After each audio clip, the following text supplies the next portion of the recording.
All right, good afternoon, everybody. Task Force members, thanks for coming back today. Really appreciate your continued commitment to this conversation in the city of Sioux Falls.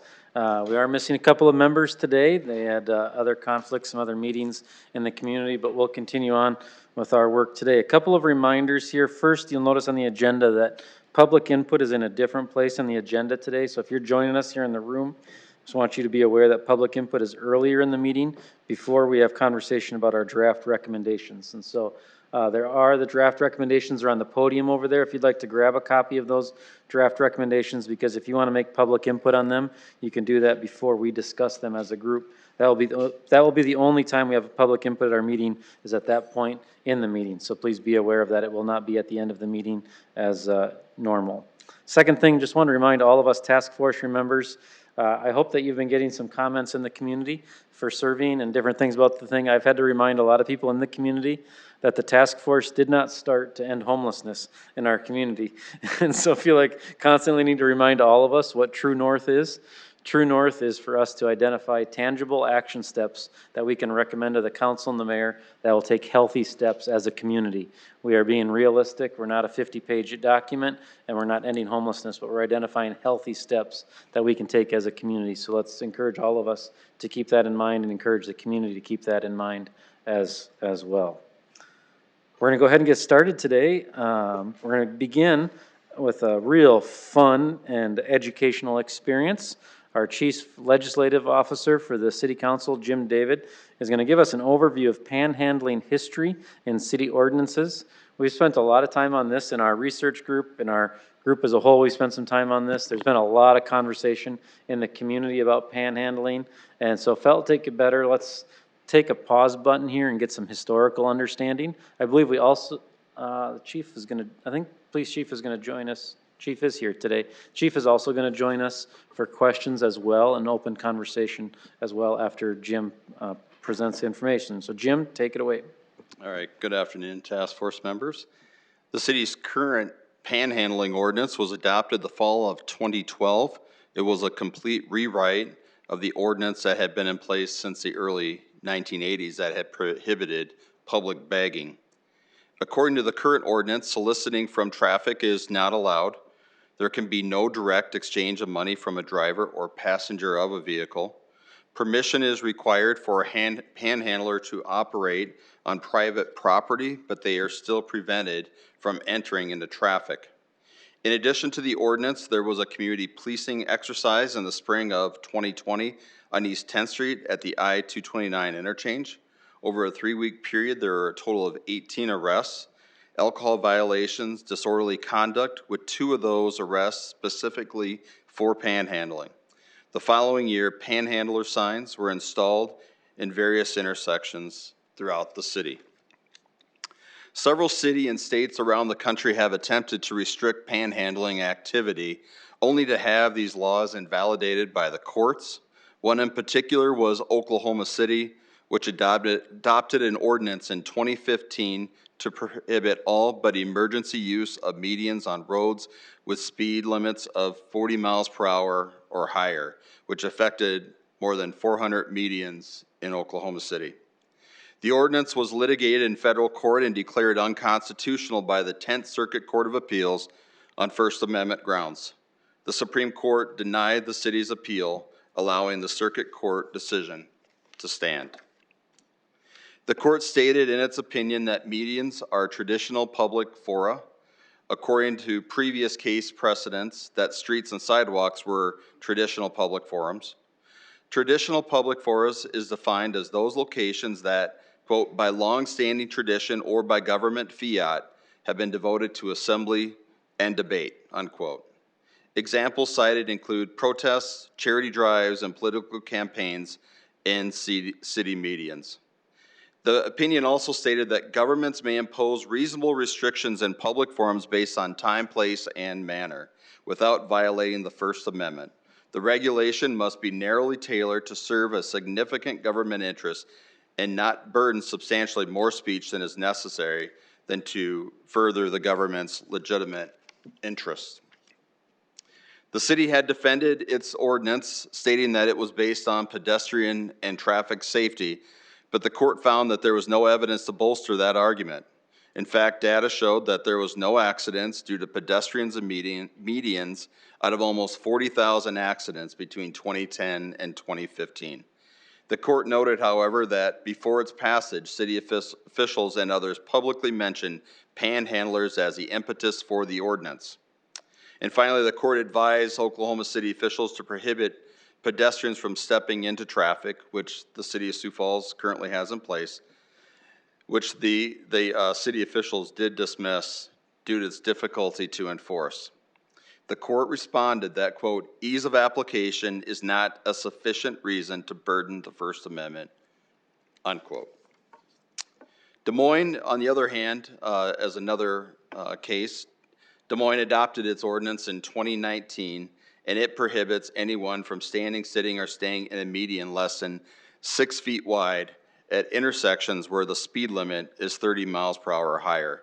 This ordinance, however, identifies specific intersections rather than just a general prohibition. The ordinance also includes safety data that's backed by the Iowa Department of Transportation. As of this week, the ordinance remains on the books.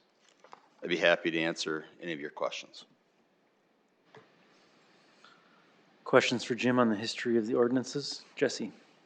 I'm sorry, not on history. On current standing of our ordinance. Go ahead. Okay, so Jim, as I understand it, we currently cannot solicit from traffic, right? So I can't stand out there and ask somebody to give me money. You can stand out in a median and hold a sign. The city cannot dictate the content of that message on that sign. Sure. But you cannot enter into traffic to receive that money. And I'll look back at the chief to make sure I've seen this correctly. Yeah. Okay. Thanks. And then so I can't give money one way or the other, and I can have a sign that says whatever I want it to say. Correct. Okay. You mentioned that there were 18 arrests for panhandling over a 3-week period Yes. here in Sioux Falls. Yes. What were they arrested for? Were they arrested for entering into traffic? Were they arrested for? 2 were specifically for panhandling. Okay. The other, there was 18 arrests. Most of those had to do with alcohol-related violations. They just happened to be arrested in the place they were panhandling and were booked on an alcohol at violation. 229 and 10th Street. Okay, thank you. Let's invite the chief forward too at this time. He can be available for questions and kind of have a free-flowing conversation. Do you want to make some opening comments? And then I think Jim was going to get nervous if you ask him too many more questions about those procedures. But yeah, but I like typically- Jim to be a little nervous. So back into that point, there becomes this gray area. Are they standing in the median to solicit for funds? Yes, but holding a sign is an exercise of First Amendment right. So therefore, it doesn't become a prohibited activity until that transaction takes place. But in doing so, to the 18 arrests, a lot of them are probably more disorderly conduct or alcohol fueled as opposed to panhandling. And if you look at it, especially the aggressive manner is a subjective terminology. So aggressive to cause public alarm or anything like that, which is why these ordinances are somewhat difficult to apply. And also in doing so, the courts within individual rulings have determined maybe what they would like to see from us and not see from us. And ultimately we work for, or we take the recommendations of the courts and some of how the way these laws and statutes are applied. And as you can see from Jim David's presentation, it's very cautious as to infringe upon that First Amendment right because we don't want to create bad case law. And so that's kind of just some context to some of these things. So we're going to err on the side of not violating somebody's rights and using more move along techniques or hey, let's not do that, and kind of use that as our means to kind of control that.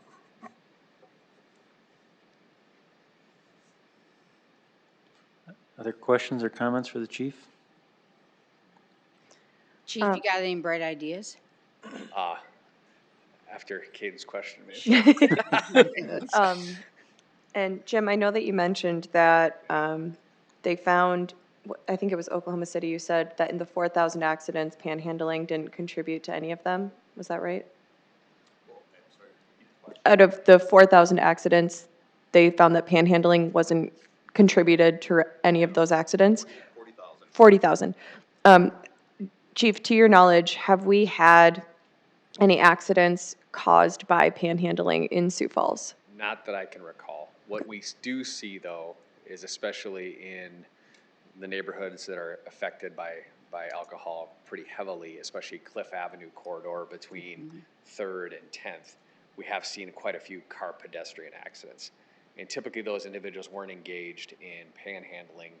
They were moving across at inappropriate parts of the intersection at a time of night when light was diminished, and a lot of times under the influence of alcohol. And so if we look at different sections, which is why Des Moines, their approach is very useful, and I envision the police department and the street department with Public Works getting together and saying, let's do some studies of some of these intersections, let's mine the data, because we can look at it and say, especially like 10th and I-229, for example, very narrow median traffic, the speed limit's near 30, if not, it's traveled more with the intersection with a major interstate. It just is a high traffic area, which is why that particular activity is a little more on the dangerous side. But we have to make sure we construct these statutes with public safety in mind and not panhandling in mind, because then that gets into that area that's kind of gray as far as restricting, and the courts have been clear in their rulings on that. Bright ideas, is that what you wanted? And that's one of them. You're the chief, Yeah, right? to take a more data-driven approach towards certain areas. But here's the other reality of this is I had was it last week, the privilege of being invited to Washington High School's AP class where they wrote essays on homelessness and the issues that are faced within that. I forwarded one to you, Councilor McCorris. You can look that over. What I appreciated from the high schoolers, which you hadn't really maybe would see before, is just their understanding of the complexity of this issue, not just from a panhandling front, but from a whole issue as far as homelessness goes. And if our young people start to understand the complexity of this issue, and there's not a silver bullet, that it's not as simple as just get a house or just get a job, right? Which we tend to take complex issues and make them very simple. I've noticed a shift within, I do a lot of speaking to the public. And if you would have talked about it years ago, it was a very simplistic conversation. If anything, the conversation is becoming more in depth and more involved about really the realistic approach of what we can have, but also understanding that, like you said, Counselor, we're seeking to make inroads, make impact, and not necessarily look our way to enforce this away because people don't like to look at it. I just got back from the International Association of Chiefs of Police Conference, police from across the country talking about similar issues and the similarities of what we experience.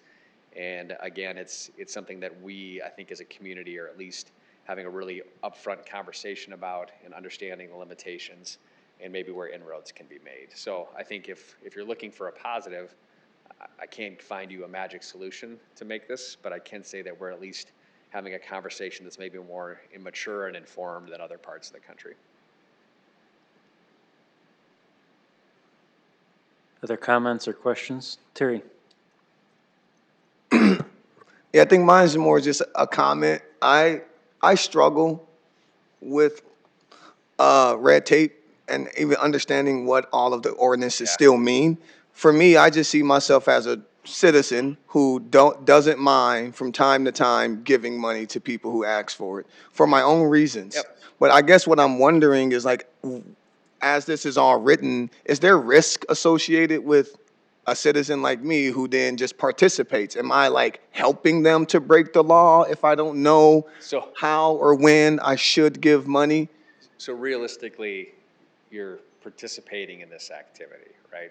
Can we find, is that the spirit of the law for us to be going out and taking people who are trying to do good and write them tickets? And that's what some people would call for, that there be tickets wrote to people who are giving money. We want to pursue the education piece really more than anything, which is why the signs have become somewhat polarizing. The reality is that we want to talk about it. We want to talk about the great things. We have a compassionate community who has proven time and time again that they will take care of needs between the banquet, the UGM, the Bishop Dudley Night Watch, I can name on and on. There's people providing food and to our community. However, the other part of the conversation is a realistic approach to what a lot of these funds are being used for, which is feeding alcoholism for a population and a group that really is struggling with it. So as long as we're bringing awareness to that, but again, I go back to, I was taught as a young person in college walking around the streets of Chicago, right? We were kind of behind panhandling here. Panhandling's been many other places. I was told by an older, wiser person, hey, if somebody asks you and you want to be compassionate, always offer to buy them food. If they take you up on that offer, you maybe understand their intentions. If they don't, they're probably doing some addict-seeking behavior. And so that's where the compassion meets. What we try to do too is just message and really highlight the good work that a lot of our community partners are doing in this area. And if people want to give funds and they want to give, there's other resources to do other than handing money. Because sometimes, I don't mean this literally, but a lot of times when money goes out the window, it's going straight towards that person's addiction and struggle that they're really, really working through. But again, people can be their own guides on how they do things. If they want to be compassionate, there's ways to be compassionate. And Sioux Falls and the surrounding community has shown that we are compassionate, unlike a few other parts of the country. That's good. Any other questions? Chief, I have a couple. First, has your team identified any, like, outside, we're all familiar with 10th and Cliff. Yeah. And I-229. 229, And 10th. 10th. Yeah. Other spots outside of that your team is concerned about regarding safety? Regarding safety, the safety is a lot of time where there's a median involved, and I understand exactly why some of these ordinances from other communities talk about that 6-foot median. The medians we see around 229 in particular are very thin and very narrow. A lot of the other panhandling activity we see is on off-ramps, right, where there is traffic's at a stop, right? People are looking for where there's the ability to have those funds transferred over. I've seen recently 41st and Louise, again, one of our busiest intersections in the state. And again, the activity moves 12th and Western. You can find different pockets at different places at different times. But if you're looking at some of our major thoroughfares, that's also where the most views and the most exposure can get, but it's also where there are some traffic concerns. But back to Oklahoma City's experience, we can't really say that there's a disproportionate amount of accidents related to panhandling. It's a concern, like a lot of things, but it's not that one we're saying, hey, this is an alarming trend at this intersection, or else, we have some more data. Maybe the street department does great work with cycling lights or doing different designs to slow traffic down. So that's a long answer for that, but. And then, kind of, you've already mentioned there's no silver bullet, but is there anything that your team desires in regards to have as tools in the toolbox for how you engage with individuals on the street? Or is there things, whether it be an ordinance, whether it be resources, that you could use that would help your team? Pendulums swing certain directions, and what we're seeing with the trends with the courts right now and where they're interpreting certain things, it's a very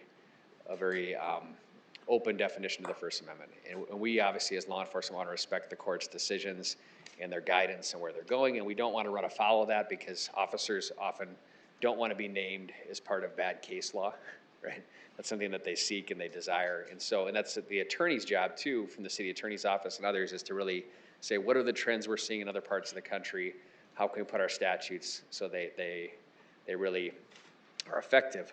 What would be interesting would be to look at some of our really habitual cases that are causing problems, and some of these individuals, and to make sure that they're getting resources funneled their way either through the court system or through other means, that we're really maybe having a more targeted response towards some of the people who are really struggling within our community, and really maybe rather than having a broad spectrum approach, really looking closely at individual cases. And as I've said before, in some other issues we've looked at, especially when it comes to homelessness, success is measured not by percentages but by individuals.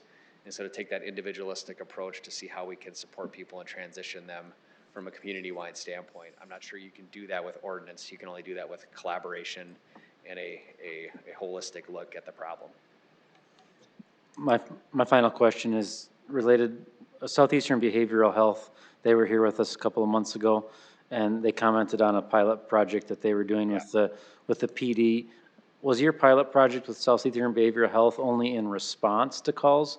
Or did you do any proactive approaching of individuals that were either panhandling or in parks with Southeastern Behavioral Health and your officers? So when we ran this pilot project, they would go out and they would, if there wasn't a call that met the criteria list that they were looking for, they would go out with interact with certain people in the community. In fact, a community member stopped me just a couple weeks ago and was like, hey, I want to tell you how impressed I am with what I saw. This individual is standing out there holding a sign. I see a police car roll up. The officer got out with the Southeast behavioral worker and just engaged him in conversation, and they could tell just from being across the street the tone of the conversation and what was happening. And I think this is something as we seek to expand our reach that we're going to continue doing. We want to proactively go out, but also understand that there's room for that in a street team capacity, maybe outside of law enforcement. There's other areas or actors or things that can be done, and that's something you'll hear me advocate for is a street team approach, or people getting out in the community, interacting, engaging with people where they're at, and maybe getting to the point where they need to be. But we will continue this project and move forward on it. And we just had a meeting a couple weeks ago with Southeast to talk about how we can expand it and build on it. Because at a time when staffing is obviously very difficult, this is something that we need to keep building from. But again, sometimes there's a lot of pressure to roll out a fully functional program that covers 24/7, 365. Sometimes we have to be content with a foothold that we can build from, and I think that's with a lot of problems. Get a stance, get some momentum, and then build from there, and that's what we want to do with this program. Great. Another question, Caden? We also met with The Link a few weeks ago. Yeah. And one of the statistics that they shared with us that really shocked me was that in 2021, 40% of the sobering center visits came from 10 individuals, Yeah. which did not surprise me, to be honest, but it's because I've worked with that population. I'm very certain that those 10 individuals are also well-known by your departments, and I'm sure that your officers work to build rapport with those community members.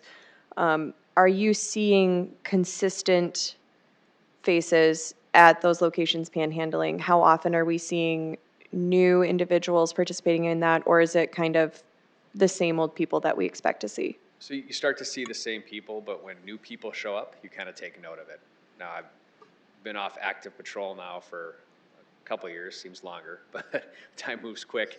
But you would see at different parts of town, like, hey, we don't recognize them as some of our usual customers, our usual people who are in town. Wonder where they're from, wonder where they're at. You see that sometimes on the outskirts of town, or more towards the central core parts of town, you start to see people that you recognize from your day-to-day activities and your day-to-day work. And I think it's worth pointing out that the individuals, this is their community. These are their friends, this is their social circle, this is where they feel a sense of belonging. So it's not uncommon to see people who are panhandling, sharing in what they get, and working together. I pulled up in an unmarked car the other day and watched a couple who were panhandling dole out what they got together and then move on their way. And so there's a sense of community within that as well, which is why if we can make inroads within that community as a whole and find people and find ways to impact them and make some progress towards the mental health and the alcoholism and some of the other substance abuse issues that are there, maybe there's a great opportunity to make inroads in that community. And then I had one more question. Sorry, Rich. With the idea of a street outreach team, do you think, and this is just speculation at this point, Yeah, but we can speculate, do you think it best serves this population to be approached by a police officer, or do you think that elicits some initial combative feelings? Do you think it would be Well- better to have them approached? So case in point, law-abiding citizens, when a police car gets behind you, what happens? You slow down. Slow down, right? And I can tell you, it happens to everybody, right? There's a certain sense of, oh, hey, there's the cops. Like behavior gets changed, how you act changes a little bit. I kind of equate it to even if you're doing everything right, it's like when you get called to the principal's office, he could be giving you an award, right? But at the same time, you're like, what's going on with this? And so I think there's space within this for a non-law enforcement intervention. And I think sometimes further inroads could be made if law enforcement wasn't the initial encounter or the front door to that system. And so I've said throughout my time as chief, we are more than welcoming other people to this space. Again, by having this task force and this commission and this idea, we're acknowledging that this issue resides outside of law enforcement's, I mean, it is in our realm, but it's not solely our realm, and I think that's where we're getting. So if you'd see from us, again, always wanting people to be safe and encouraging safety, but recognizing that that doesn't necessarily have to have a uniform law enforcement response to be effective. Thank you. Any final questions? Just one more. I seem to have noticed more activity at 10th and Phillips as of late. Yep. On the Coffea Yep. side of the street. Really, over the last year, has your team noticed, your downtown folks? Things have ebbed and flowed within that region. People have kind of come and gone. We've seen within Phillips. Phillips is probably one of the most patrolled streets in Sioux Falls, just because of where it lies. People come through regularly on regular occasions. So we kind of have a good understanding. We had an officer assigned to Phillips Avenue for the majority of the summer. We had a pretty good take. And we see people, again, come and go. This summer, I think we mentioned, I don't know if I mentioned this in previous meetings, I had the opportunity to travel to Florida and back by car, stop in major cities throughout our country, and observe similar, but on a much higher scale, the type of panhandling in downtown areas. And so I would say there definitely are things that rise up, and that's where I see a good opportunity for a street team approach, where we see people. I know the downtown DTSF ambassador does a good job of saying, hey, how can I help you? Here's some different ways we can go. So I think, again, an approach, if law enforcement approaches, it becomes a different tenor, right? There's a different set of governing rules, principles, and laws based off our encounter. Sorry, haven't hit the mic before there. So yeah, I think it's something that we've seen ebb and flow throughout the years, and we'll continue to see. Great. All right, thank you, Chief. Really appreciate your participation. Yeah, thanks for your time. He'll be available, I believe, for other questions as we move forward as well. Second item here. No, not right now. Not right now. No. I gotcha. Wait, Rich, just whatever you need. You can hang out at the mic if you want all day, but.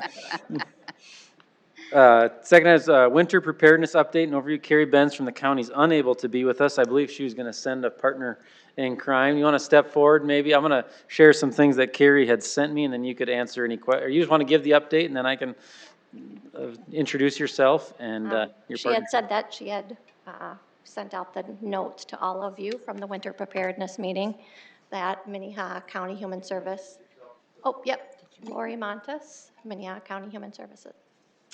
And so each fall, we host a winter preparedness meeting, and a lot of the frontline staff come to that meeting and share kind of what they've been seeing, what their plans are for the winter weather in hopes of trying to provide a safe environment in our community for the winter months for our homeless population. And so if you had a chance to look at the notes, you could see that I don't think there was a whole lot new necessarily shared during this year's meeting that happened a month or so ago.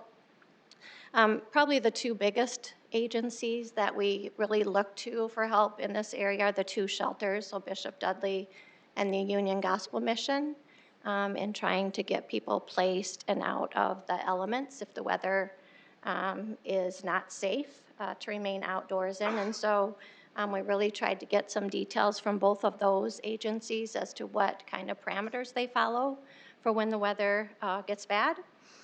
And so you can see that Bishop Dudley shared that their main check-in time is between 6:30 and 8 p.m. After that, they do make exceptions, but they really like people to call ahead or perhaps have law enforcement make that outreach call to get people placed there. And the UGM is pretty similar, actually, in kind of their guidelines. Their time is just a little bit different. They prefer check-ins between 7 p.m. and 8 p.m. Because that's when they have or hope to have case managers on site. And then it's a hard stop for them at 10 p.m. for new admissions. Although, again, they shared that they will allow people that are escorted by law enforcement in instances where they're needing an individual needing some shelter. One of the challenges I think that we see is when it's not an individual, right? So when it's a family who's homeless, that's when we really struggle with the placement issue. And so Minnehaha County has an on-call system, right? We answer calls from 5 p.m. to 8 a.m. the following morning and all weekend. And the bulk of those calls really are for shelter, and so we'll refer to Bishop Dudley or Union Gospel Mission. Now, sometimes the person's not allowed to be there for different reasons, whether they've been officially trespassed from the facility or just have been asked maybe not to come back for a period of time. And so we do have motel rooms that we try and put people in, and especially families, and so we actually have 5 motel rooms that we utilize on a regular basis for that are full and have been full. So unfortunately, as we're heading into winter, we don't have some of those options available for them at this point anyway. So we're really looking to see how we can better partner and maybe how we can work better with the shelters to try and utilize some of that space to meet that need. Great, thank you. A couple of items that Carrie had passed along, and that, just make sure I'm stating it correctly, and correct me if I'm wrong. Then Jim will share with everybody here the notes from the winter preparedness meeting, so you can see that. 2 items I think that were of note. One is Bishop Dudley Hospitality House now has live information on their website of exactly how many individuals have checked in, so a special thanks to the helpline, getting that turned around quickly. That's important for the police department as they're determining where they can take an individual, and so that's in place for Bishop Dudley. I believe that Carrie said she's going to be in conversation with the other agencies over this next week to see how we can fast track to get that in place for the other ones as well, so that a county case manager can try to make contact with the other agency if they get a phone call. And if the county case manager has that information at their fingertips, that helps them in making a determination as well. So Bishop Dudley, I believe, is step 1, and there's some other steps to take there, but a real big thanks to Bishop Dudley and the helpline for making that available to the community, and I know they both fast-tracked to make that happen. Second thing that I think is really important to note is Carrie's meeting on Thursday, I believe, of this week, with some key individuals from Bishop Dudley, St. Francis House, and maybe a couple of other places, specifically talking about the 30 to 40 individuals that are consistently creating an issue or are challenged to be housing because they've either had a trespass placed against them or something out this place. And then Carrie said that she could follow up with us next week on where that conversation went. And then the final thing that Carrie wanted me to express was, and it's going to come in our draft piece as well, there's been a lot of conversation in this group and then in this community, a lot of conversation about, we've got a lot of things in the works right now. Do we need the potential of another warming shelter during the winter months and to help in this time? And Carrie wanted me to express, and I believe she said I could say very strictly what she said, is that she said, I cannot support this. She believes that we need to focus all discussions on working with the existing shelters and helping them do their best that they can do and assist in tooling them with the support that they need at this time. That funding another shelter option at this time would create longer-term consequences that are not helpful for their effort. So she said that I could share her perspective on that, and she's obviously open to conversation on that in the weeks ahead, but she expressed the desire to have some more time working with the helpline on the live information and the winter preparedness team as well. So just that's Carrie's perspective, and wanted to share that as well. Does that feel like that summarizes what she's working on? Absolutely, yep, I think that's right on target. So, thank you. Any questions for the county and their work? Andy? Yeah, Lori, I don't know if you're in a spot to answer this, but I'll just kind of say it for the group. I recall Bishop Dudley talking about hitting capacity limits quite a bit last winter, and those limits will be a lot less. It seems like that's the shelter that's continually at capacity. He talked about 5 hotel rooms that are not full. What would the county do if Bishop Dudley staff called and said, we're full? Because that's my concern of not getting after this new alternative is we better have another partner step up, and I just haven't seen that. Do you have any thoughts on that, or is that a question for Carrie? I think I can answer that at least to some extent, and that is those 5 motel rooms are ones that we have prepaid, and so they are available for us and for the clientele that we choose to house there. We also have other hotels that we work with throughout the city, and so what happens then if we get a call from somebody and those rooms are full is starting down the list and making all those calls to try and find a room available for the person that's needing shelter.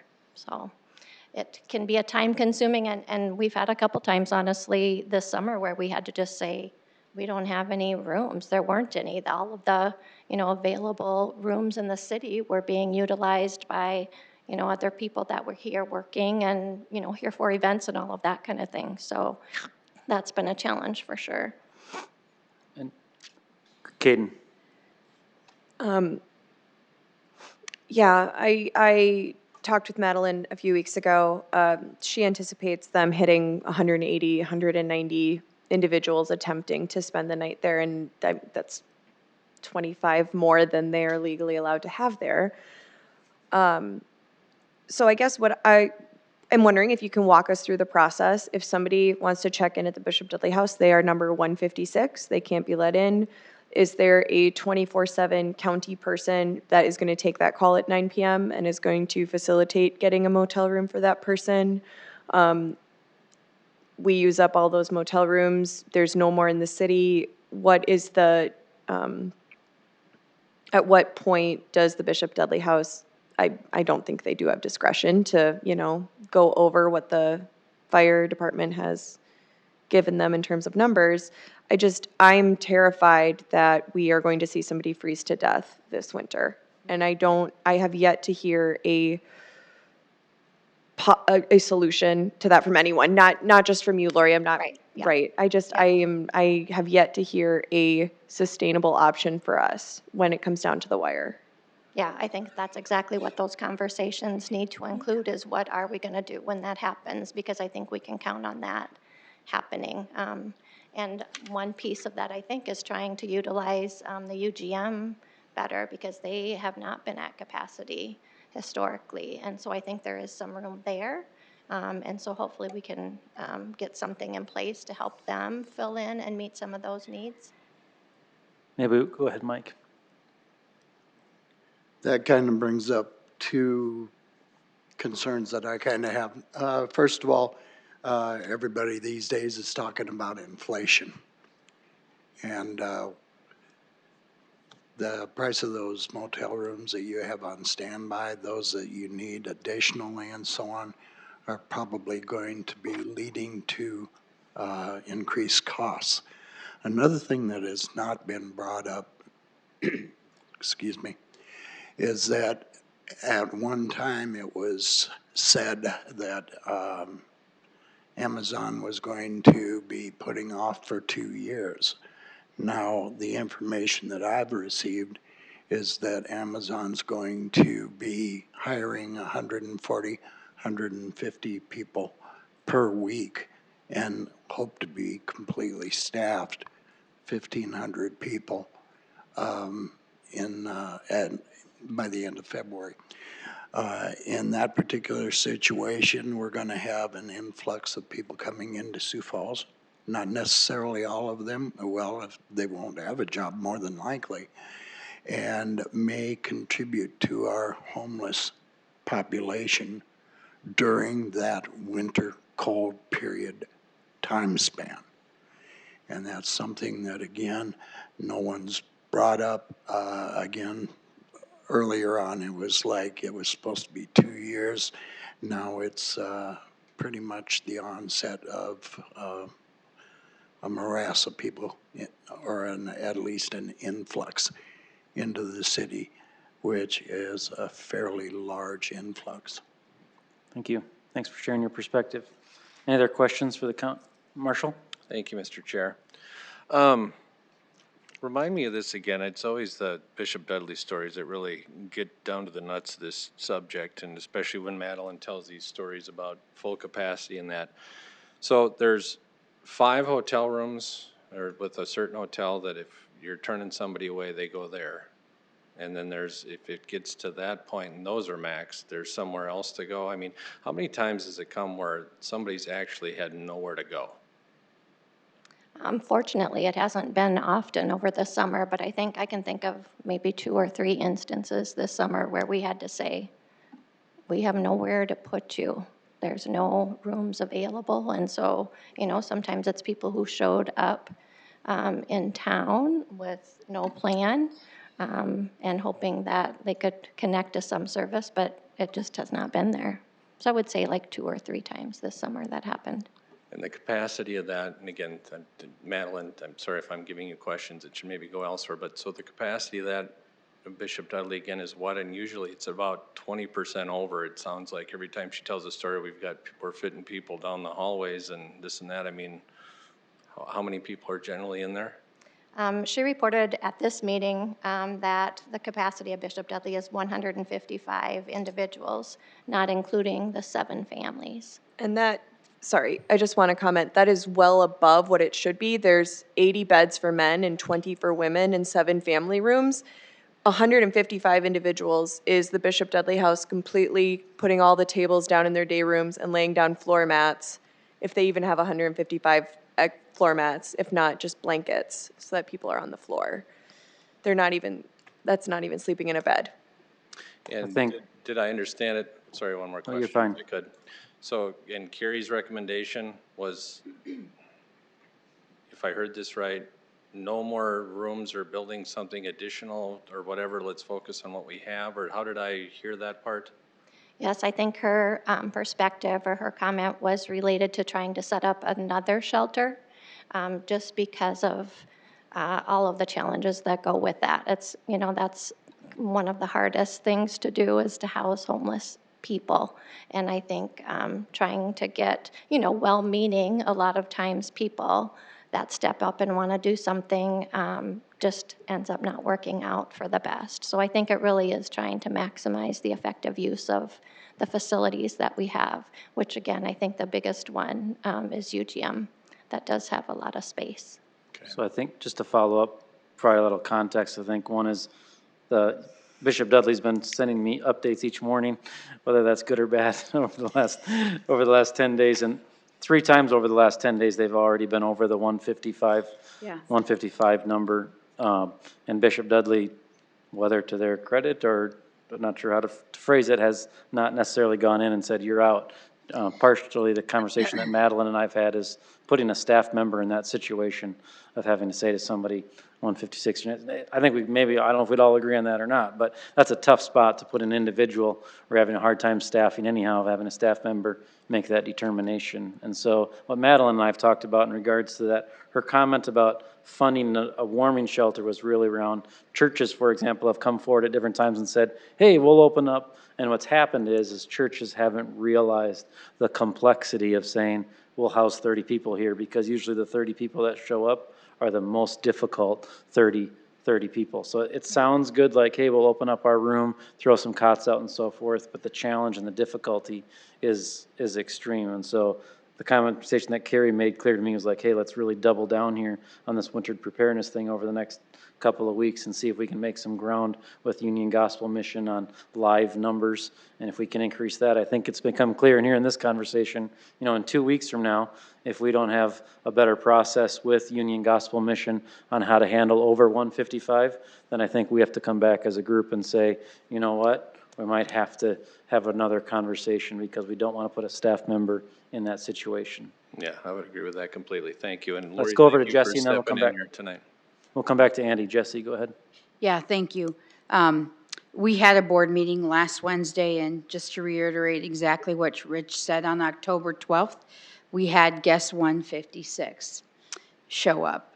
And the reality is, our staff, you don't work at a homeless shelter to turn people away. And it's just not in their DNA. They're not going to do it. And so what they asked them to do is to stand outside. And we have folks throughout the night that get up and leave for whatever reason, whether they're restless, they can't sleep, they have anxiety about sleeping in those crowds. And then we'll let people come in and take their spot.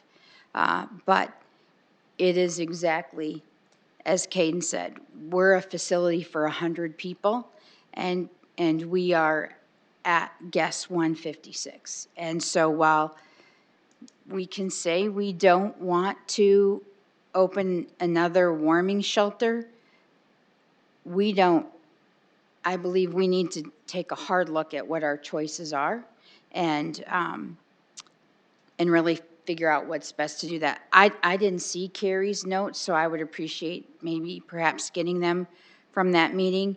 But I can tell you that Madeline's staff do not have the heart to turn people away, but we don't have anywhere for them. Yep. Andy? Just a comment, and I understand this is impossibly hard, so I'm not here to beat up on any entity, but we've heard about these numbers for like a couple months, and it's getting colder and colder, and we're still exploring options. And Madeline asked, please don't put my staff in that spot. And we're still holding out that a partner will show up at the table. So I don't want to say things to break up the potential of partnerships, but I think we have to act quickly out of fairness to the Bishop Dudley House. It's already a heavy lift what they carry when they're below that number. And I think we have to be realistic about what other options we really have. Thank you. Everybody kind of in agreement? Let's give Carrie the next 10 days here to continue those conversations. Jim will circle back and put a note on his calendar to update us all in 10 days, so forth, and at our next meeting, reconvene that conversation if necessary. Annie? I just have something really quick. So I think, just as a PSA, maybe it'll drum up more business, but there's only a handful of motels in the city that will accept the county's call. So that is another factor. It's not, we have the pool of every hotel in the entire city. We don't.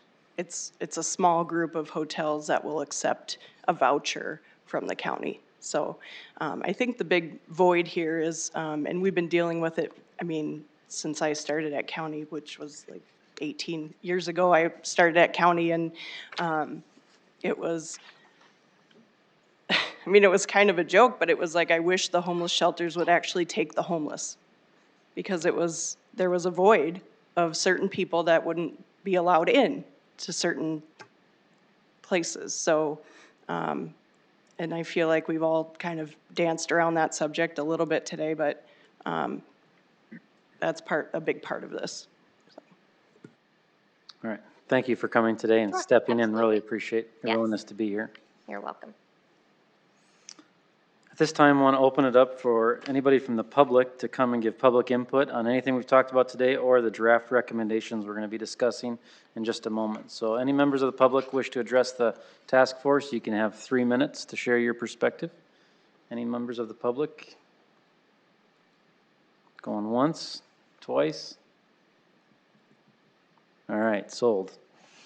Draft recommendations before you, task force members. At our last meeting, we kind of laid out a framework, trying to say, hey, what can we start to pull together here as specific things we can recommend to the council or the mayor for consideration. Each of you had an opportunity over the last couple of weeks to email your thoughts, perspectives, ideas, and so I thank you for calling or emailing, texting, snail mail, whatever it was that you sent your messages. Appreciated that and had a lot of conversation with many of you over the last couple of weeks. What I tried to do is summarize all that information together, make tweaks where I heard tweaks, and then I tried to kind of summarize this into 3 different areas. One, recommendations where I feel like there was a majority of people saying, yes, would agree with this. Again, not unanimous, but majority. A second portion where there was maybe not a majority, but there was kind of a different segments saying different directions. And then the third area of things we know are issues that we need to be aware of, but there's already ongoing things happening in the community, and we want to respect those conversations that are already happening. So what I want to do today was just walk through each of these, give an opportunity for open comment or question about them. Our goal then would be to leave this meeting over the next 2 weeks, take more feedback thing. At our next meeting, we'd formally adopt them or recommend them to the mayor or the council. So no formal vote today. We'd prepare for that at our next meeting. The first item on here that's potential draft recommendations is to promote an intentional, proactive, and healthy approach to engaging with the homeless. Two council actions would be, one, develop a professional services contract with a selected organization for a 2-year pilot project of street outreach team.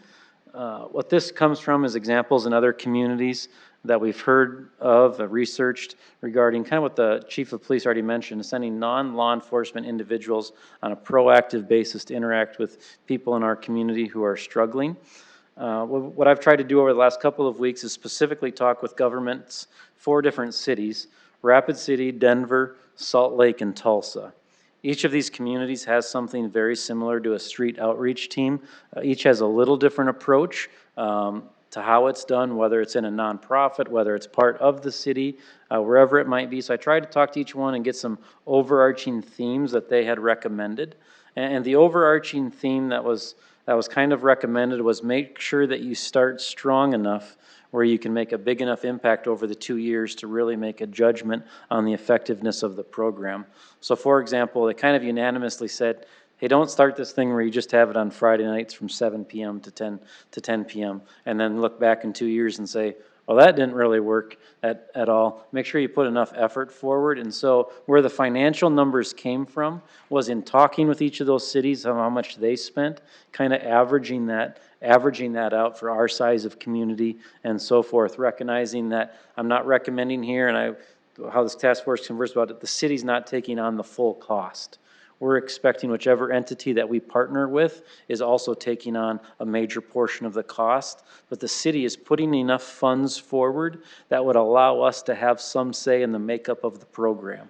So in regards to that, there's been a couple of things that have really stuck out. Number one is making sure it's a peer support strategy, making sure that there's lived experience when we have individuals going out and interacting with individuals that are in the community.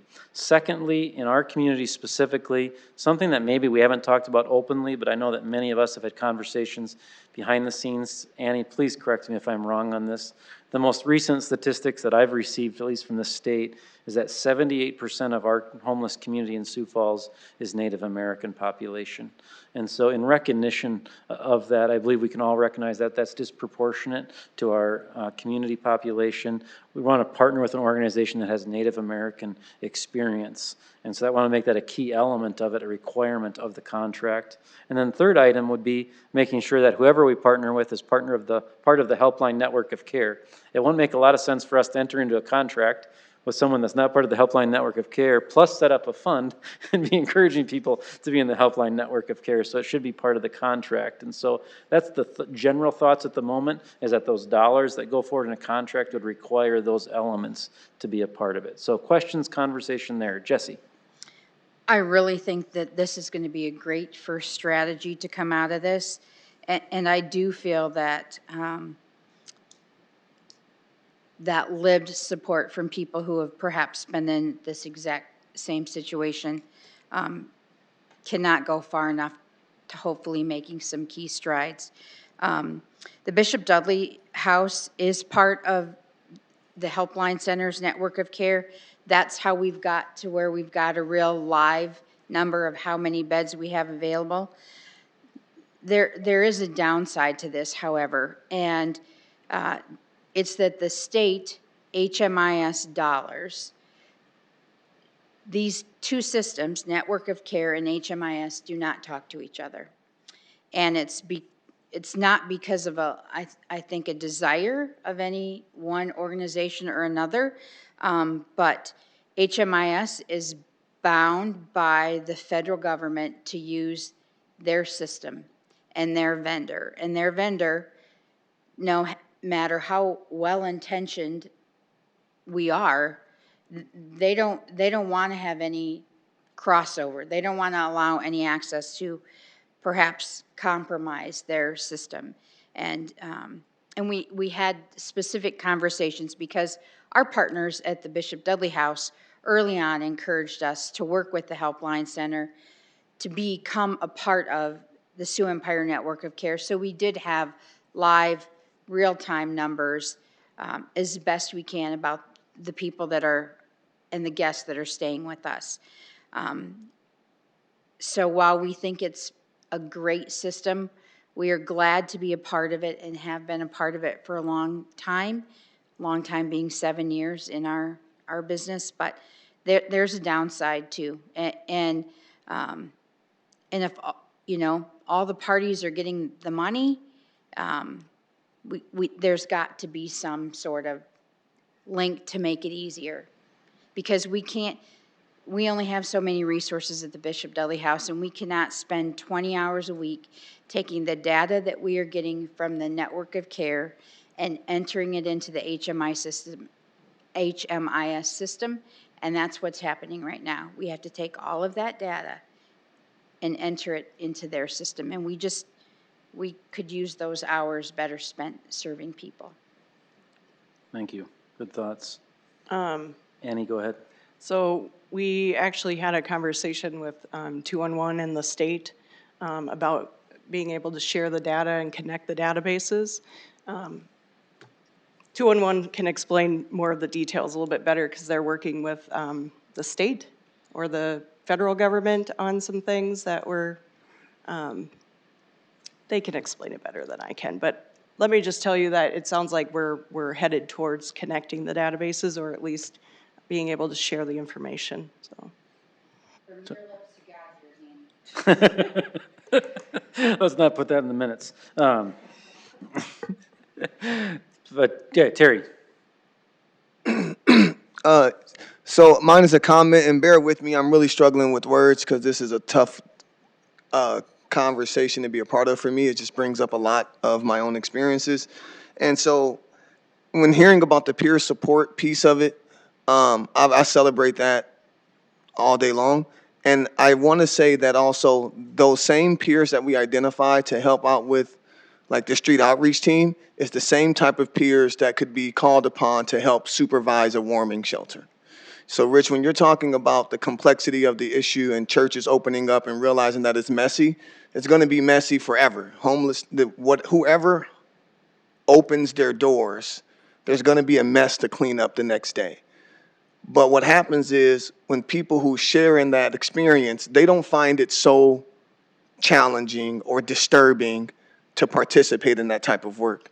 And so as I'm sitting here thinking about where in proximity could we have guest 156 to whomever get somewhere, I'm trying to envision what that looks like. If it's a shuttle bus, someone getting sent somewhere. But then I just thought to myself, could it not be possible that our Coliseum is then opened? Because in the homelessness, they use the gymnasium style for warming anyway. It's not that we need a very infrastructure-based place. You just need a gymnasium. So is it not feasible to consider that we could have peers supervising the Coliseum and then actually have something close in proximity where another 40 people could be placed for the night, and then the place can be cleaned up in the morning? That's great thought, and I appreciate the overarching kind of peer support focus. Let's keep the thought on the shelter option. Keep that in your mind for over the next couple of weeks as we continue that conversation. So thanks for reinforcing the peer support. Anything else on the street team specifically option here? Caden? I noticed that the chief left us, unfortunately, but maybe you had a chance to chat with him.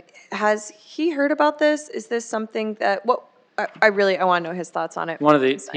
I may not want to put words in his mouth, but was one of the original ideas of encouraging us to talk to the Journey On group in Rapid City. Yeah, was the chief. I think his earlier comments reflect that this is something he would be in approval of. I just wanted to confirm that, so. Mike?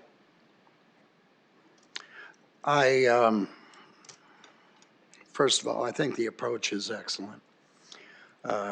Secondarily, I like the idea of a 2-year pilot program.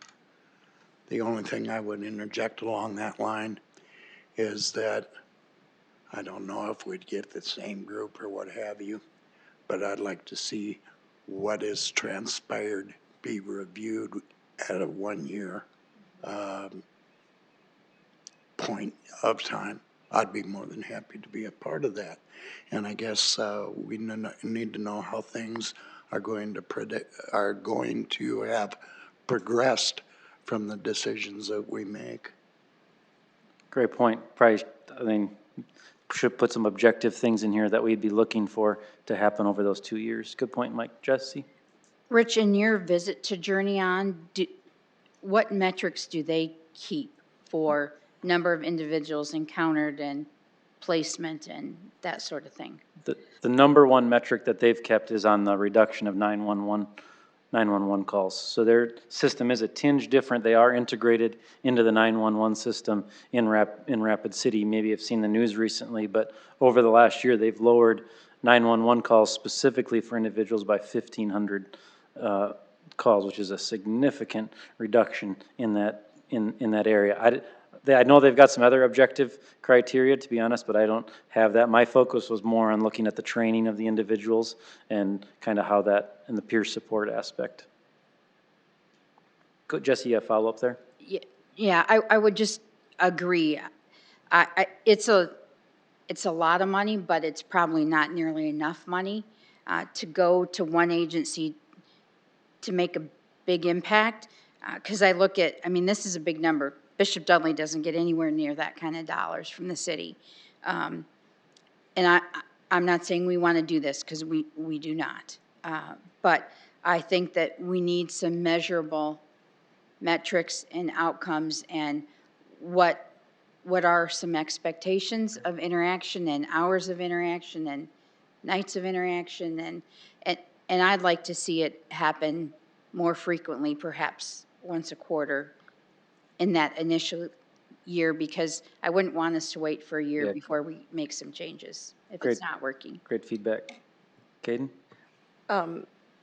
Then this is just my own ignorance, but how would we go about, would it be possible for us to integrate this into the metro system the way they did in Rapid City? Or, because I know when we discussed it, we discussed having a specific number that would go directly to that organization, but I'm wondering if there's a way we can circumvent that.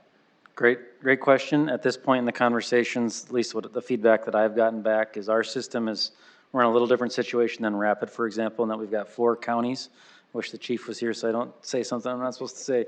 We're integrated in 4 counties, so there's a level of complexity there of how that piece works, and we don't know if that'd be like a tomorrow able thing. We might be able to move quicker if we were acting outside of that, but that's not like a finalized piece at all. It's just been, this has all just been conversation.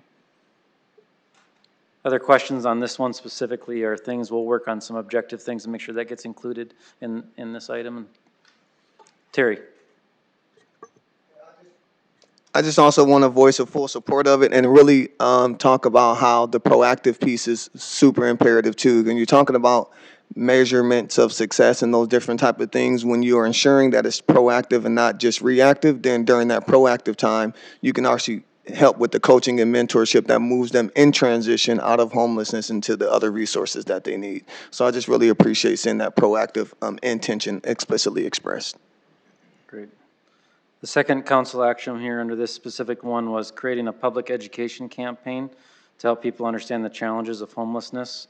Where this came from is the SMILE research team that we had of Caden, Annie, Mike, Terry, in conversation with the link, with Urban Indian Health, and further conversation was the recognition that there's a lack of understanding in our just in any community, there's a lack of understanding of maybe why people are homeless or what's the best way to help, the best way to express compassion. And so would there be a value in trying to improve education of our community overall? And then Annie's had some conversation that there's other entities as well that potentially are looking at a public education campaign. Could we do something in partnership with them? So this again would be an emphasis on helping the community understand what's the best way they should participate. This would partially go hand in hand with the street outreach team of encouraging people that if they are interacting with a person, that they'd reach out to call Andy at 1-800-ANDY, and Andy will send out the street team or whatever, just encouraging them that one way of how they would engage in that. So that's where the initial recommendation kind of came from right now. Questions, ideas, comments on that overall? Marshall. Mr. Chair, so Talk to me again a little bit about, I love the idea, but who is on this campaign? I mean, and it all sounds terrific, and I think it will be, but who's on this board, or who's teaching us this and walking us through, and what is this 125 grand going, where all is it going? And We have not gotten to that level of detail. okay, Outside of saying we want to have a public education campaign.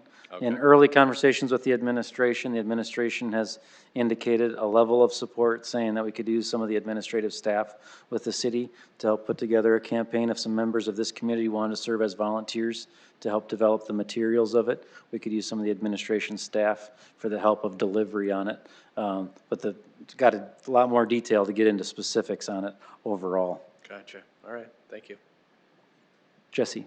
I do really like the idea of replacing our current signage with a QR code that we can encourage consumers to, there can be a laundry list of things that they can do to reach out to support. They can give, they can call for help for specific individual, for mental health support, there's a place they can call.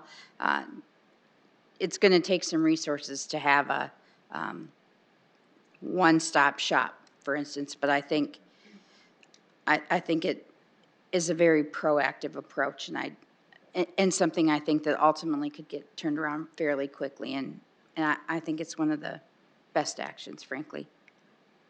Caden? So thank you for saying that, Jesse, because I love this idea so much, and I'm really happy it made it to our final draft recommendation. Marshall, yes, when you were kind of walking through what does this look like, when I visualize it, I'm thinking about billboards specifically in the downtown area. I would love to see the removal of the panhandling signs. I want all of our community members to be treated with dignity, and I just don't know if those signs make them feel very dignified. But I also know that community members, while they might not want to participate in panhandling by giving money to individuals, they want to feel like they're doing something. And so if we are able to call this number to help somebody who might need assistance, or scan this QR code to learn more about homeless resources in our city, I think that is going to have this huge impact, and hopefully in partnership with a pilot program, right? But I think ultimately the vast majority of individuals who live in Sioux Falls and who are seeing these homeless community members, I think they want to do something. I think so many people don't know what the first step is towards doing something. And so when I think about that public education campaign, that's kind of what I envision. Mike? The other thing is too, that would, per federal FCC communications, another outlet could be radio and television on their public announcements. Great.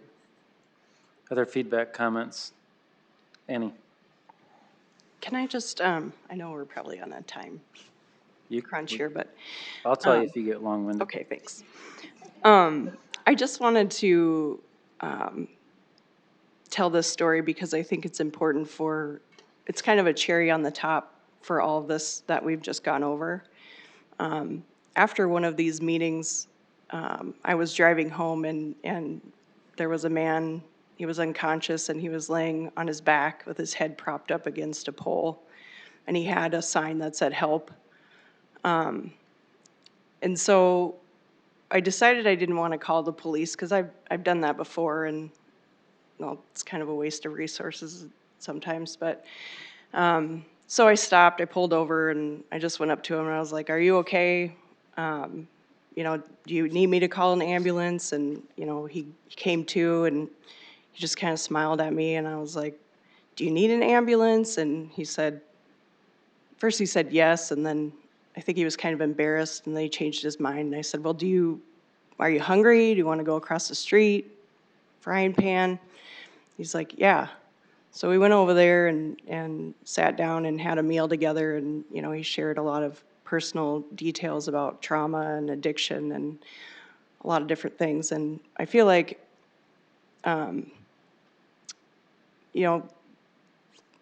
we're not gonna solve this issue with laws or panhandling laws or anything like that. It's gonna be the relationship building, and the resources that we connect people to. So that's my story. I'm sticking to it. All right, you didn't get too long-winded, thank you. Other comments in your, again, realize these are drafts, so we'll continue to refine. Number 2 was encouraging community-wide participation in the Helpline Center's network of care. 2 specific action items out of this was 1, establish a fund. I apologize, Community Foundation is supposed to be struck from here. We don't want to focus on specific entities right now. We want to focus on deciding the fund, and then we'll decide the mechanism for how that works later. So I apologize for not taking that out. Establish a fund that incentivizes nonprofits or other agencies to participate in the Helpline network of care. So how this would be built out is over the next 3 years, we would offer nonprofits startup funds to get them on the Helpline network of care. The first year we'd pay for 100%, second year 75%, third year 25%. So there's a monthly user fee that they have to be part of the Helpline network of care. I'm sorry? 100% first year, 75% the second year, 25% the third year. And they have monthly user fees to have a user on the Helpline network of care, et cetera. And so this would really be to encourage, I've been asked a lot by community people like Rotary and et cetera, like, what can we do, what can we do? And I think something that we could all do today is anytime anybody asks us that question is say this, you serve on a board of directors. Almost everybody here serves on a board somewhere. Next time you have a board meeting, the first question you ask should be, is our organization on the Helpline network of care? And so I think, and then following that up with saying, hey, there's resources available to help us get on that. And so that'd be the intention of this, is to really drive a community conversation about making that a possibility. So that'd be one portion of it. The second portion of it would be, and the Helpline leadership can correct me, they're in the audience today, would be there is a HIPAA compliance component of this that is new to the Helpline network of care than when the Sioux Empire network of care first started. And with that comes some extra cost. And in recognition that the Helpline has undergone a lot of extra investment, helping them over the next 3 years say, let's push the pedal to make sure that this HIPAA compliant happens, we would provide a grant directly to the Helpline network of the Helpline for their HIPAA compliance piece over the next 3 years. Sorry, that was all tongue twisted together. So that's where those 2 funds would come from. One would be a general fund for nonprofits. The second would be specifically to the Helpline for their costs. Questions on this recommendation, ideas, enhancements, et cetera? Annie? I actually think that the $102,000 to support Helpline is pretty low, I guess, and maybe conversation with them to find out, about their work and with the federal government or the state governments, how we need to, what kind of resources we need to be able to connect the resources or the databases.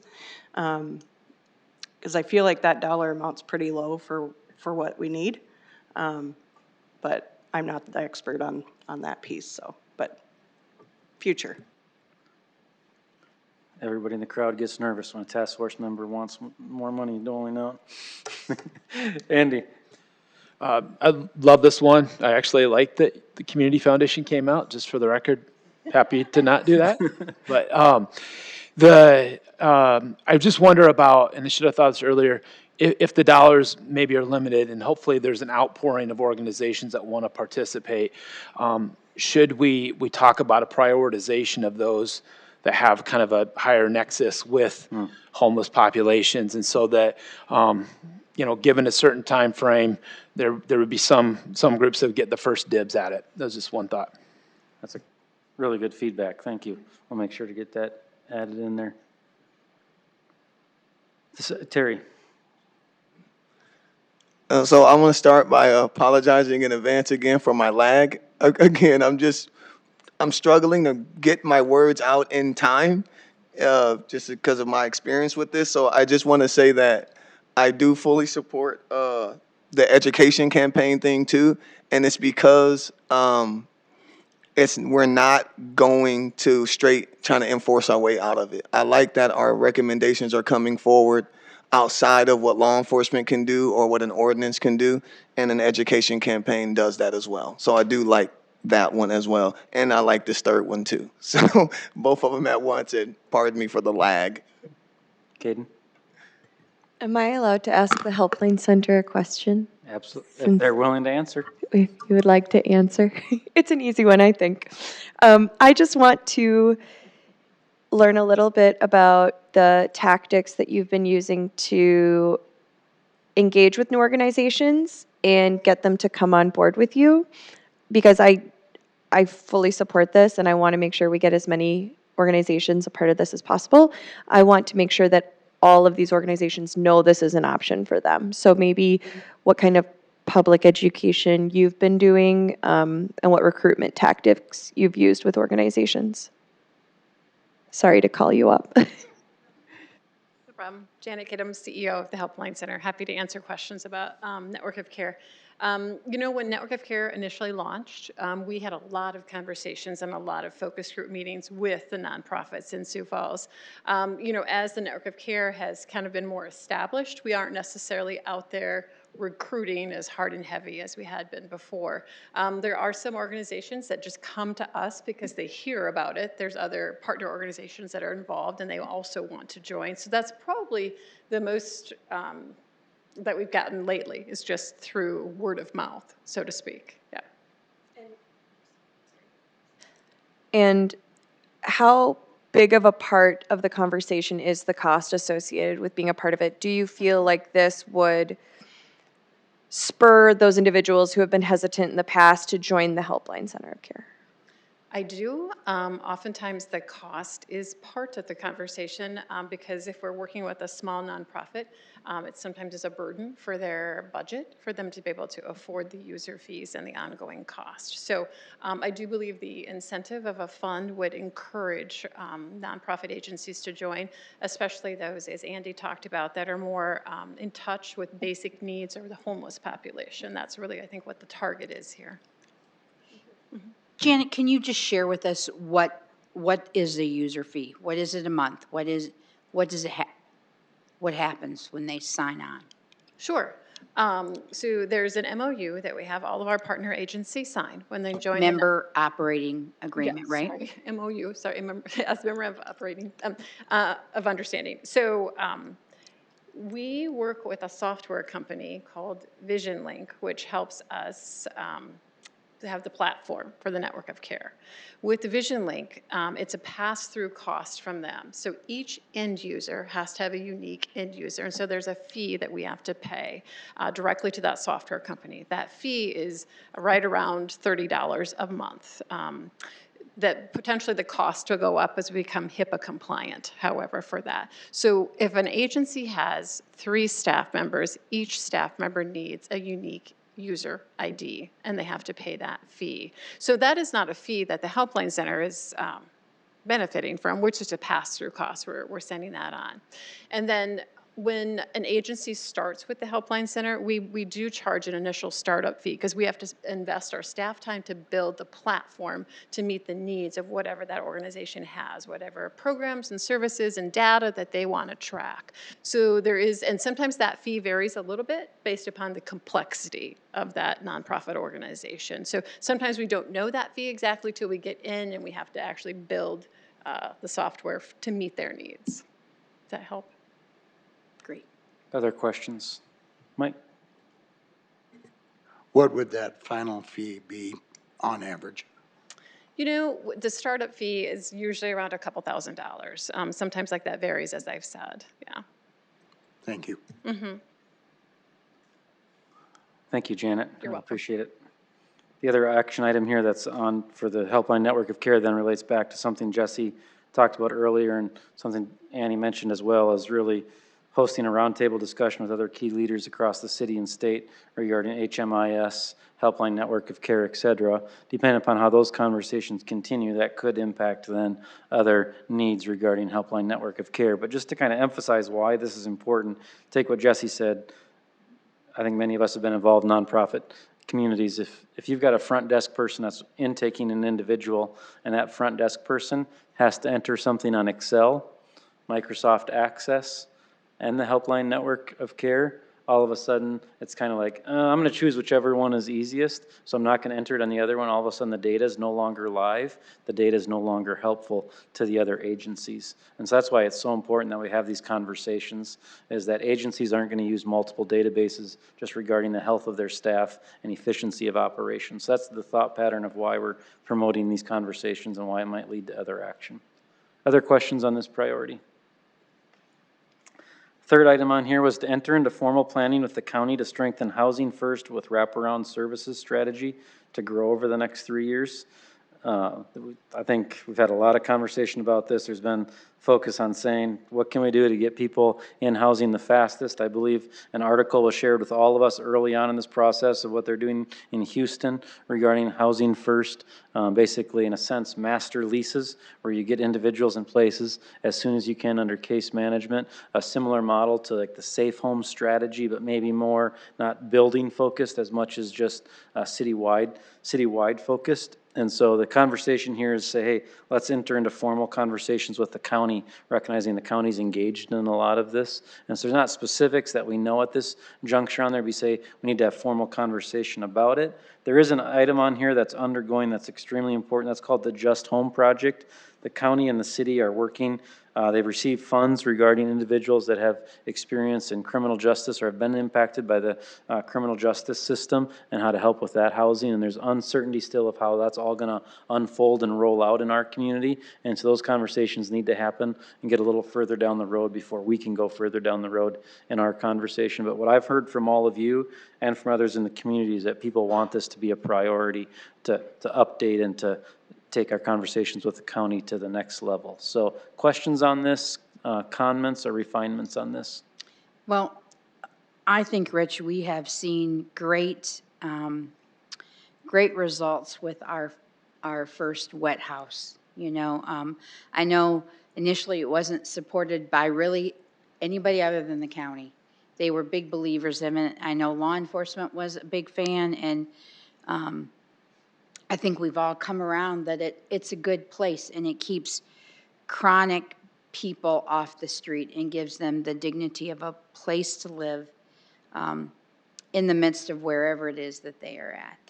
We just don't have enough of that space. And however we roll that out to more people, you know, it's the same size facility 10 years in, and we're not the same size community. We're not the same size city, we're not the same size counties, we're not the same size state.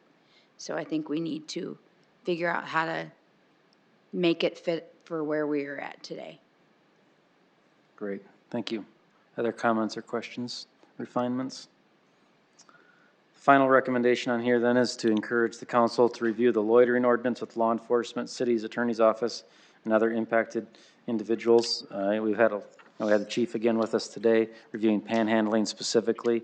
We've heard a lot of different comments on this in the community, and there's just not clarity at the moment, and so there needs to be continued conversation between attorneys, law enforcement, and so forth. And I think what I've heard from this group, and correct me if I'm wrong, is that what I've heard from this group is that we don't want to leave this task force with this as our only recommendation and say to the community, we're just changing one rule, but we recognize that this is part of it as well, that we got to make sure our laws are reflective of what the law enforcement needs to do their job and helpful for the community overall. So I see this as a both and, not a, hey, let's not touch our laws, but also it's not a law only issue. Is that reflective of what I'm hearing and how we want to proceed on that front? Marshall? Yes, I would agree with that. I think this one's tricky because since I've been on the council and that too, sometimes you hear about there's only so much you can do with that ordinance and the loitering, and sometimes I don't know, it's been back and forth and it goes through legal. So as far as what we can actually do there, I think you summed that up well, but hopefully we can move the needle again, like the whole thing with this committee, move the needle a little bit, but you know, how many calls do we take as counselors on the panhandling and this and that, and then there's only so much you can do, and if we can do anything. But then you have to explain that to folks. What is the law, and how do we move it, or can we? So, again, just even that answer I just gave talked in circles about the whole thing as hard as it is. So, all right. Any Does that kind of summarize? I believe we've had general majority agreement on those 4 overarching. Now, there might be some individuals individually there, whatever, but we've had general agreement on those 4. Am I understanding that correctly? So then the next 3 on here are things that have been, what I'm gonna call side conversations, come up in different venues, come up in the main venue here at different times. 3 different things that have really popped up multiple times in different ways with community members. First one is the conversation we had earlier about the temporary warming shelter. I believe we're gonna move forward with the plan of Jim's gonna follow up with all of us in about 10 days after Carrie continues to work this winter preparedness plan. But what I heard from this group is crystal clear. We want to have a conversation again in 2 weeks if there's not a clear plan, because we do not want Bishop Dudley to be on an island. I think I've heard that crystal clear from this group and want to support in that way. Second item that's come up from multiple of you and different individuals in the community that, to be honest, wasn't even on my radar screen when this started. Many people have said to me throughout the last couple of months, they've said, Rich, everything you're talking about for the most part is reactionary. What are you doing to change the trajectory in 15 to 20 years versus today? And I believe Annie has had some maybe even more frank comments to me than that on the situation.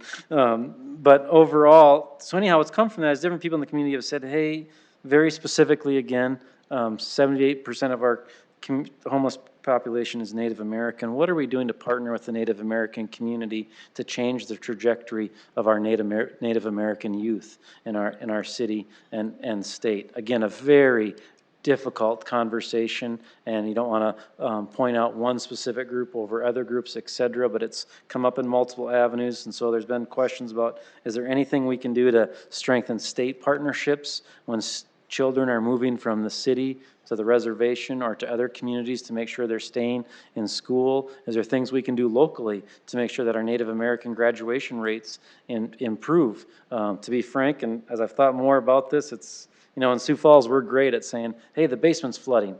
Everybody come over and help with the basement. And everybody comes over and helps, but rarely do we say, why is the basement flooding? And so what can we do looking out a ways? That's where this kind of came from. I don't know where this is going, but I wanted to put this on there that this conversation has come up in different things. If anybody's got specific ideas here, not today since this is kind of the first time, but after this, if you've got thoughts or things like that, I would encourage you to email me. We can set up some further conversation, but that's where that's come from, and it's come up multiple times. The other item on here that's come up multiple times, and we do not have a majority agreement on the task force and talking with everybody individually. There's been a lot of conversations about identification, whether it be birth certificate, driver's license.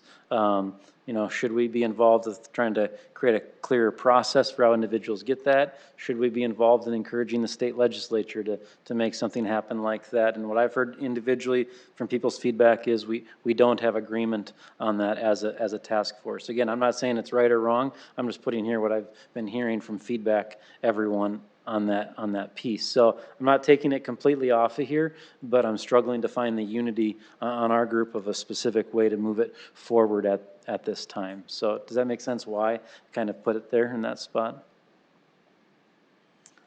Yes.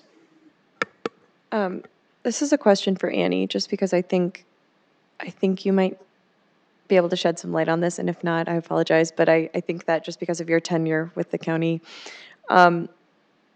the Salvation Army warming shelter was before my time. Can you shed some light on what worked, what didn't work about that? I don't know if you feel comfortable commenting on what your thoughts are on that, but. Thought we were talking about IDs. Oh, no, I'm working on that. Oh, okay. Well, the warming shelter, I think we had a lot of issues with the neighborhood, and it wasn't a permanent solution either. It's just a big warm room. Yeah, and we didn't have people that maybe were experienced or educated in the social services realm. Terry alluded to some of that, I think, earlier. So I think if we can use the resources that we have that are specialized in this type of service, that's going to be the best. So those are kind of what I'm going to say. Oh, sorry, Mike, go ahead. I'm actually going to interject for both Kelly and for Caden. First of all, I agree with you, Kelly. The things being that, there wasn't any, social work kind of background type of people there. But secondarily, I'm one of those that unfortunately that does not. I do precede that time, and I did stay there. And to be very honest with you, when we're going into deep winter, when it's extremely cold, when nobody really cares if there's social work right there. Yeah, not having them there maybe presents some particular problems or concerns, but on the other hand, when it comes down to saving someone's life from dying out in the cold, that has to be taken into effect as well. Thank you. Okay, any final comments on those three things that we're kind of saying? There's not agreement at the moment, kind of been on the radar, and different things to converse about. Jesse? I just recall hearing that, that it was a potentially unsafe situation. If a single parent had a child of the opposite sex that was 13 years old.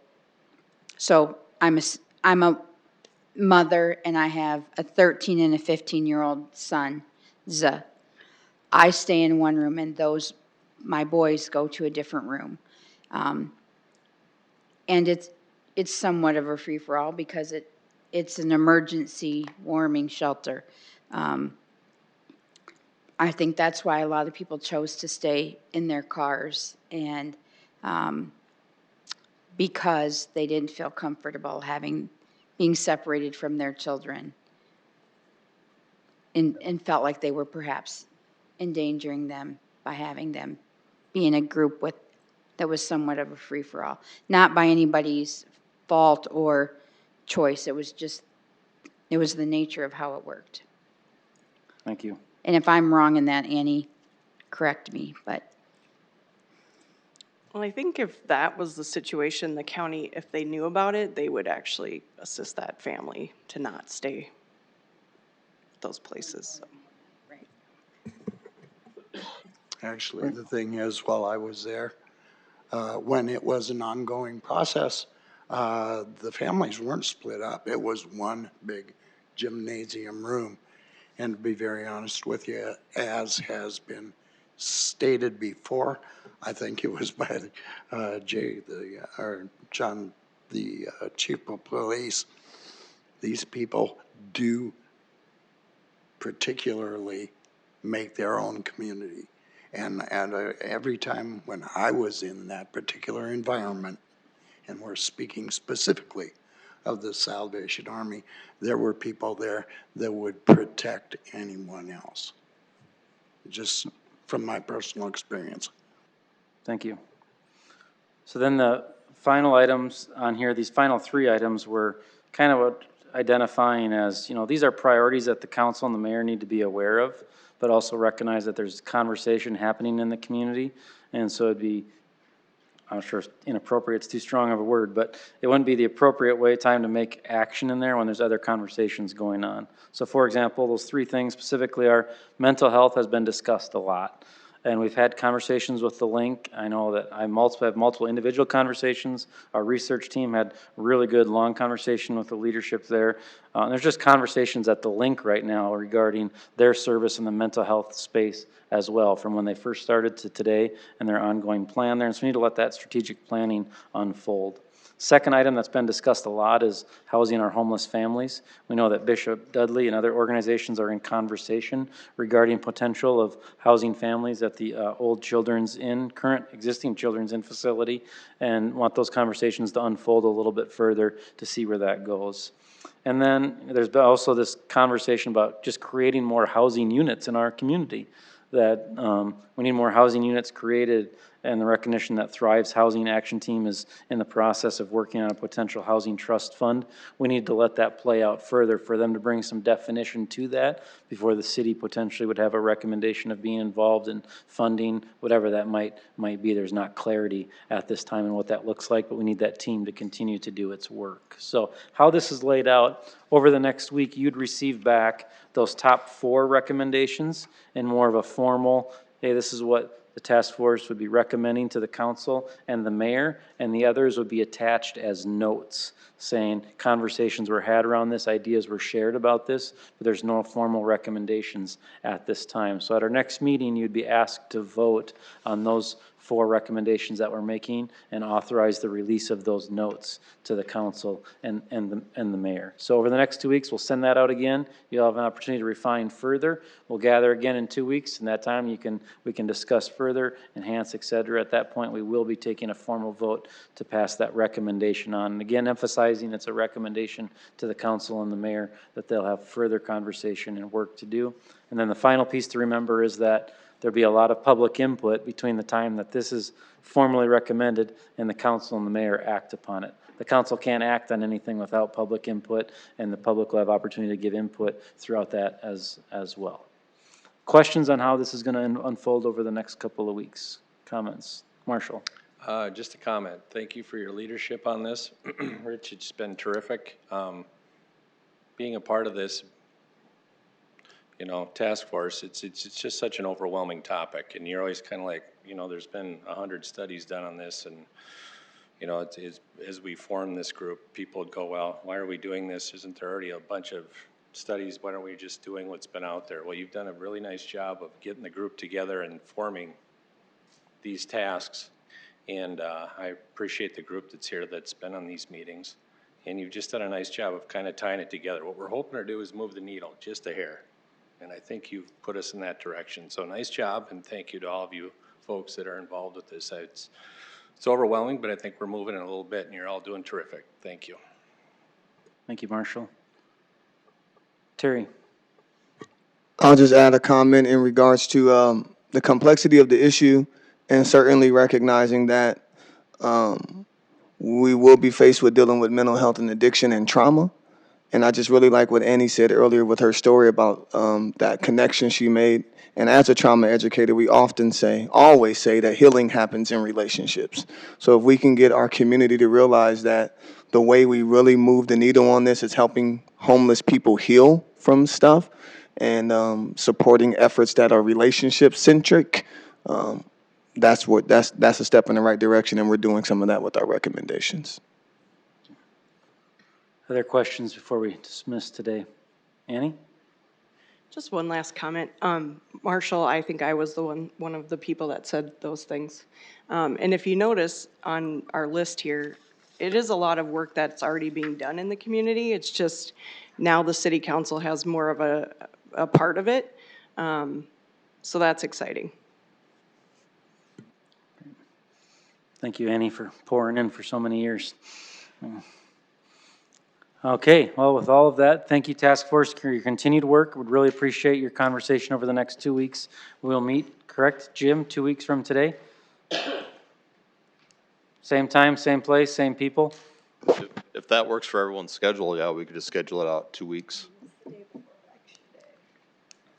Perfect time, lower the temperature. All right, we'll see you in 2 weeks. Thank you, everybody, for your participation. Thank you, public.